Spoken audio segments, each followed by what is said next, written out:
2024 সালের 5 আগস্টে সরকার পতন হলো আওয়ামী লীগ সরকারের। সেই আওয়ামী লীগ গত প্রায় 2 বছরে নানা ধরনের কর্মকাণ্ড করার চেষ্টা করে যাচ্ছে।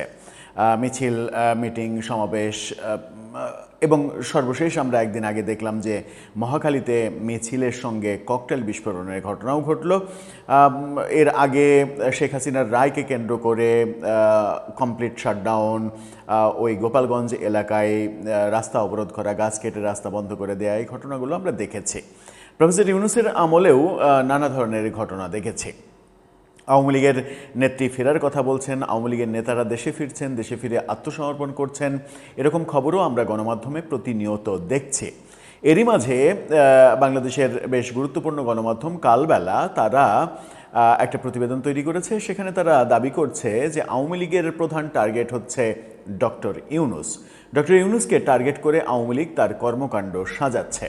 সেখানেই প্রশ্ন আসে, আওয়ামী লীগের টার্গেট ডক্টর ইউনূস হন কিভাবে? মানে টার্গেট তো অনেকেই থাকতে পারে, কিন্তু প্রধান টার্গেট, 1 নম্বর টার্গেট ডক্টর ইউনূস হন কিভাবে? চলুন এই প্রশ্নের একটু সমাধান খুঁজে বের করার চেষ্টা করি। কালবেলা কি বলছে, প্রকৃত বাস্তবতা কি? আওয়ামী লীগের টার্গেট ডক্টর ইউনূস নাকি অন্য কেউ? থাকবেন পলিটিক্স টিভির নিয়মিত আয়োজনে।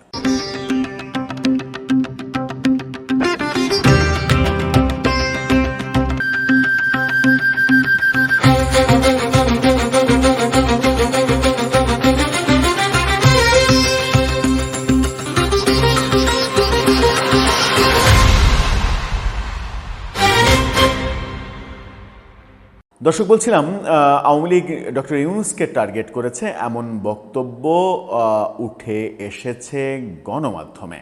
কালবেলা তেমনটাই বলার চেষ্টা করছে তাদের প্রতিবেদনে। সেখানে তারা শিরোনামই করেছে, কালবেলার এই শিরোনামটা ফটোকার্ডটা দেখে নিন, সেখানে তারা শিরোনামই করেছে আওয়ামী লীগের টার্গেট ডক্টর ইউনূস। সেখানে বেশ কিছু গুরুত্বপূর্ণ পয়েন্ট তারা নোট ডাউন করেছে। সেই পয়েন্টগুলোর মধ্যে রয়েছে দেশের ভেতরে ও আন্তর্জাতিক পরিমণ্ডলে এবং সামাজিক যোগাযোগ মাধ্যমে ইউনূস বিরোধী নানা কার্যক্রম পরিচালনা করা হচ্ছে। বলা হচ্ছে যে আগস্ট মাসে ঢাকাসহ সারা দেশে বড় ধরনের শোডাউনের চিন্তা, কার্যক্রম নিষিদ্ধ দল আওয়ামী লীগের রয়েছে। অন্তর্বর্তী সরকার আমলের শ্বেতপত্র প্রকাশ করে দায়ী ব্যক্তিদের বিরুদ্ধে আইনি ব্যবস্থা গ্রহণ করা হোক, এমন দাবি উঠছে। এবং রুহিন হোসেন প্রিন্সের মতো নেতা যারা এই জুলাই আন্দোলনের পক্ষে ছিলেন, তারা যখন বলছেন তখন সেটাকে ক্যাশ করতে চাইছে আওয়ামী লীগ। এদিকে শেখ হাসিনা ও ভারতের প্রধান টার্গেট ছিল ডক্টর ইউনূস, দিলারা চৌধুরী এমন মন্তব্য করেছেন। মুক্তিযুদ্ধ ও দেশবিরোধী কর্মকাণ্ডের কারণে আওয়ামী লীগ ডক্টর ইউনূসকে শত্রু মনে করে। SM কামাল আওয়ামী লীগ নেতা, তিনি এই কথা বলছেন। চলুন একটু ভেতরে ঢুকে মূল বিষয়বস্তুটা বোঝার চেষ্টা করি। মোটা দাগে তো বোঝাই গেল যে কিভাবে ডক্টর ইউনূসকে টার্গেট করা গেল। কালবেলা লিখছে, আওয়ামী লীগ সরকার ক্ষমতায় থাকাকালে সরকার প্রধান হিসেবে শেখ হাসিনা নানা সময় ডক্টর ইউনূসকে নানাভাবে কটূক্তি করে তুচ্ছ তাচ্ছিল্য করেছিলেন। বেশ কয়েকটি মামলা দিয়েও হয়রানি করা হয়েছিল। এখানে হয়রানি শব্দটা ব্যবহার করা হচ্ছে, অর্থাৎ প্রফেসর ইউনূসের বিরুদ্ধে যে মামলাগুলো হয়েছিল সেগুলো মিথ্যে বলা হচ্ছে। যদিও আমরা প্রফেসর ইউনূসের আমলে দেখেছি যে নির্বাহী আদেশে সরকারের ক্ষমতা ব্যবহার করে মামলাগুলো উইথড্র করে নিয়েছেন, মামলাগুলো তিনি ফেস করার সাহস পাননি। এমনকি আদালতে বিভিন্ন মামলার হাজিরা দিতে গেলে নোবেলজয়ী বিশ্ববরেণ্য ব্যক্তিকে লিফট বন্ধ করে হেঁটে 8 তলায় ওঠার মতো বিব্রতকর পরিস্থিতির সম্মুখীন হতে হয়েছিল। সেটা 8 তলা না, 6 তলা হবে। লিফট বন্ধ করা সেই ঘটনাটা আওয়ামী লীগ ঠিক করেনি, কিন্তু তার প্রতিশোধ নিতে ডক্টর ইউনূস আদালত চত্বরে যা কিছু করেছেন সেগুলো সীমাহীন পর্যায়ে চলে গেছে। ডক্টর ইউনূস মূলত প্রতিশোধ পরায়ণ একজন মানুষ। সেই প্রতিশোধ নিতে গিয়ে যে সকল দৃষ্টান্ত তিনি স্থাপন করেছেন আদালত চত্বরে, সেগুলো কোনোভাবেই মনুষ্য সমাজে গ্রহণযোগ্য হতে পারে না। 84 বছর বয়সে এই প্রবীণ নাগরিক 40 বারের মতো এমন অপমান ও হয়রানির শিকার হয়েছেন। 24-এর গণঅভ্যুত্থানে শেখ হাসিনার সরকার পতন হলে ডক্টর ইউনূস দায়িত্ব নেন এবং তারপরে আমরা দায়িত্ব নেওয়ার পরে এর পত্রিকা লিখুক আর না লিখুক, আমরা দেখেছি যে প্রফেসর ইউনূস তার বিরুদ্ধে আওয়ামী লীগের যে কর্মকাণ্ডগুলো সেগুলোর একেবারে মানে কয়েকশো গুণ করে প্রতিশোধ নিয়েছেন। আওয়ামী লীগের নেতাকর্মীরা মনে করেন ছাত্র আন্দোলনের মাধ্যমে আওয়ামী লীগ সরকারের পতনের পেছনে ডক্টর ইউনূসের কূটকৌশল রয়েছে। ক্ষমতায় আসার পর আওয়ামী লীগের কার্যক্রম নিষিদ্ধ করার পেছনেও রয়েছে তার মূল ভূমিকা। প্রকাশ্যে রাজনীতি করা থেকে দলটিকে বিচ্যুত করেছেন তিনি। নেতাকর্মীদের বিরুদ্ধে মিথ্যা ও হয়রানিমূলক মামলা দিয়ে গ্রেপ্তার করা হয়েছে। এজন্য অনেকে দেশে ফিরতেও পারছেন না, কেউ কেউ দেশে থাকলেও তারা এলাকায় যেতে পারছেন না। মিথ্যা মামলায় শীর্ষ নেতাদের বিচার, ধানমন্ডি 32 নম্বর বাড়ি ভাঙচুর, মুক্তিযুদ্ধ বিরোধী চেতনা তৈরি করা, জঙ্গিবাদ ও জামাত শিবিরকে মদদ দেয়া, সারা দেশে মব সৃষ্টি করে আওয়ামী লীগের কার্যালয় সহ নেতাকর্মীদের বাড়িঘর ভেঙে গুড়িয়ে দেওয়ার পেছনে ডক্টর ইউনূসের হাত রয়েছে, এটা আওয়ামী লীগের স্পষ্ট ধারণা। দলটির বেশ কয়েকজন নেতাকর্মীর সঙ্গে কথা বলে জানা গেছে তাদের প্রতিপক্ষ বিএনপি সরকার নয়, তাদের টার্গেট বিদায়ী অন্তর্বর্তী সরকার ও মুক্তিযুদ্ধ বিরোধী শক্তি। এজন্য অন্তর্বর্তী সরকারের আমলের অনিয়ম ও অব্যবস্থাপনার বিরুদ্ধে সোচ্চার হয়ে তথ্য প্রমাণ সংগ্রহ করছেন তারা। বিশেষ করে নারী শিশু হত্যা, ধর্ষণ, জামাতকে মদদ দেয়া, হামের টিকার অব্যবস্থাপনা সহ জনসম্পৃক্ত কিছু ইস্যু সামনে এগিয়ে আনতে চায় আওয়ামী লীগ এই মুহূর্তে। এসব জনসম্পৃক্ত বিষয়সহ অন্তর্বর্তী সরকারের আমলের দুর্নীতির খতিয়ান বিশ্ব গণমাধ্যমে তুলে ধরার পরিকল্পনা তাদের রয়েছে। একই সঙ্গে ডক্টর ইউনূস আর তার সরকারের বিভিন্ন বিষয়ে দেশে বিদেশে আইনি পদক্ষেপ নেওয়ারও প্রস্তুতি চলছে। দেশে আইনি পদক্ষেপ নিয়ে যে কাজ হবে না, সেটা ইতিমধ্যেই ডক্টর ইউনূসের বিরুদ্ধে বেশ কয়েকটি মামলার চেষ্টা এবং সেগুলো খারিজ করে দেওয়া আদালতের যে দৃশ্যগুলো দেখেছি তাতে প্রমাণিত হয়। একই সঙ্গে ডক্টর ইউনূস আর তার সরকারের বিভিন্ন বিষয়ে দেশে বিদেশে আইনি পদক্ষেপ নেওয়ার কথা ভাবছে তারা। বিশ্বমঞ্চে ডক্টর ইউনূসের বিভিন্ন অপনীতি, দুর্নীতি এবং শাসনামলের অপকর্ম তুলে ধরে ইমেজ সংকটের মাধ্যমে বৈশ্বিক চাপ তৈরি করা আওয়ামী লীগ নেতাদের ভাবনায় রয়েছে।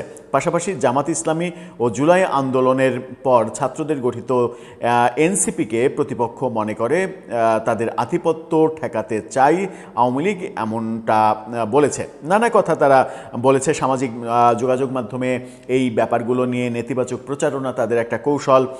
গত 21শে মে ফেসবুক পেজে ডক্টর ইউনূসের সামাজিক ব্যবসা, ব্যক্তিগত মুনাফা, যে লোক দারিদ্র্য বেচে ধনী হলেন এমন আরেকটি ফটোকার্ড শেয়ার করা হয়। ক্যাপশনে বলা হয় ডক্টর ইউনূসের বিরুদ্ধে যে পাহাড় সমান অভিযোগ জমা হয়েছে গত 1.5 বছরে, সেগুলোর কোনো বিচার হচ্ছে না, এরকম বক্তব্য আছে। বিক্ষোভসহ আইনি লড়াইয়ের প্রস্তুতি তারা নিচ্ছে। আগস্ট ঘিরে সংগঠিত হওয়ার একটা চেষ্টা তাদের রয়েছে। আগস্টকে কেন্দ্র করে, আগস্টে যেহেতু তাদের পতন হয়েছে, আগস্ট আওয়ামী লীগের জন্য একটা শোকের মাস। বঙ্গবন্ধুকে সেই আগস্টেই, 15 আগস্টেই মানে তার বাড়িতে নৃশংসভাবে সপরিবারে মারা হয়েছিল। এই আগস্টের 21 তারিখে বঙ্গবন্ধু নিহত শেখ হাসিনা সহ তার দলের নেতাকর্মীদের উপরে গ্রেনেড মারা হয়েছিল। বহু ঘটনা এই আগস্টকে কেন্দ্র করে রয়েছে। সুতরাং তাদের কাছে আগস্টটা খুব গুরুত্বপূর্ণ এবং এই আগস্টকে তারা কাজে লাগাচ্ছে। এই ব্যাপারে বিভিন্ন রাজনৈতিক নেতারা কি বলছেন সেগুলো তারা তুলে এনেছে। এখন মূল প্রসঙ্গে যাই, সেটা হচ্ছে যে আওয়ামী লীগের প্রধান টার্গেট হওয়ার কথা কি ডক্টর ইউনূস, নাকি আওয়ামী লীগের এই মুহূর্তে প্রধান টার্গেট হচ্ছে যে কোনো মূল্যে রাজনীতিতে ফেরা, এবং রাজনীতিতে ফিরতে হলে আওয়ামী লীগকে এই মুহূর্তে বর্তমান সরকারকে টার্গেট করার কোনো বিকল্প নেই। বর্তমান সরকারকে যদি আওয়ামী লীগের রাজনীতিতে আসতে না দেওয়ার মূল চাবিকাঠি তো এখন বর্তমান সরকারের হাতে। সুতরাং বর্তমান সরকার টার্গেট না হয়ে ডক্টর ইউনূস কীভাবে টার্গেট হচ্ছেন সেটা একটা বড় বিষয়। আর ডক্টর ইউনূসের কোনো রাজনৈতিক দল নেই। ডক্টর ইউনূস সিঙ্গেল ফিগার, যিনি কিনা রাষ্ট্র ক্ষমতায় নেই এবং রাষ্ট্র ক্ষমতায় আসার আর কোনো সম্ভাবনাও নেই। তাকে টার্গেট করাটা রাজনৈতিকভাবে কতটা কি বলবো যে সাফল্য এনে দেবে কিংবা কতটা লাভজনক, সেটাও বোধহয় আওয়ামী লীগের ভাবনার মধ্যে থাকবে কিংবা হয়তো আছে, সেটা ভিন্ন কথা। কিন্তু মূল যে ব্যাপারটা, প্রশ্নটা তুলতে চাই, আলোচনাটা দীর্ঘায়িত করতে চায় না, প্রশ্নটা তুলতে চাই যে আওয়ামী লীগের প্রধান টার্গেট কি ডক্টর ইউনূস? আওয়ামী লীগের প্রধান টার্গেট আসলে কি, সেটা একটা বড় ব্যাপার। এই মুহূর্তে যদি বলা হয় যে আওয়ামী লীগের অনেক target, doctor Yunus one of the target. অবশ্যই এনসিপি একটা টার্গেট, জামাত একটা টার্গেট, বর্তমান সরকার একটা টার্গেট, বাংলাদেশের বেশ কিছু এনজিও কিংবা বুদ্ধিজীবী তারা টার্গেট। আওয়ামী লীগের টার্গেট পাকিস্তানের আইএসআই, আওয়ামী লীগের টার্গেট আমেরিকার ডিপ স্টেট। এই ব্যাপার তো রয়েছেই। আওয়ামী লীগের target Joe Biden, Bill Clinton, এগুলো সবই আওয়ামী লীগের টার্গেট থাকার কথা। এখন প্রায়োরিটিতে ডক্টর ইউনূস এক নম্বরে আসবেন কিনা সেটা হচ্ছে মুখ্য ব্যাপার। আমার কেন যেন মনে হয় যে ডক্টর ইউনূস এই মুহূর্তে একজন সিঙ্গেল ফিগার। ডক্টর ইউনূসের কোনো রাজনৈতিক শাখা প্রশাখা নাই। ডক্টর ইউনূসের হ্যান্ডস বলতে কিছুই নেই। যে হ্যান্ডসগুলোকে তিনি কাজে লাগিয়েছিলেন সেগুলোকে মূলত মুনাফার দরে কিনেছিলেন, তিনি কেনাবেচা করেছিলেন, তাদেরকে মুনাফা দেওয়া হয়েছে, তারা হ্যান্ডস হিসেবে কাজ করেছে, এই সূত্রেই ওই হ্যান্ডসগুলো তৈরি হয়েছে। কিন্তু ডক্টর ইউনূসের আদতে দীর্ঘমেয়াদী কোনো হ্যান্ডস নেই।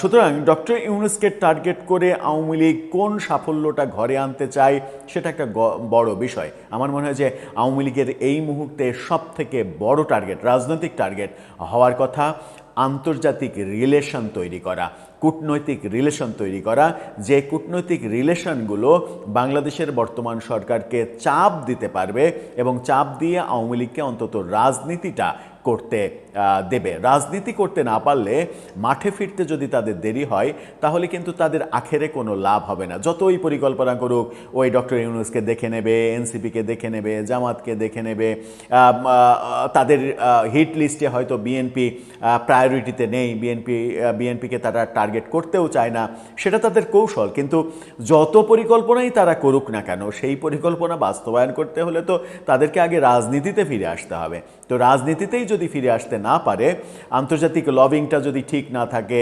সরকারের সঙ্গে ব্যাকডোরে হলেও একটা বোঝাপড়া সমঝোতা যদি করতে না পারে, যদি তাদের রাজনীতিতে ফেরা বহুদলীয় গণতন্ত্রের জন্য সৌন্দর্য এটা সরকারকে বোঝাতে না পারে, তাহলে তো কোনো পরিকল্পনাই সফল হবে না। আর ডক্টর ইউনূসকে টার্গেট করে তারা আসলে কি করবে? ডক্টর ইউনূস আজকে এসএসএফ নিরাপত্তা আছে, দেশে আছেন।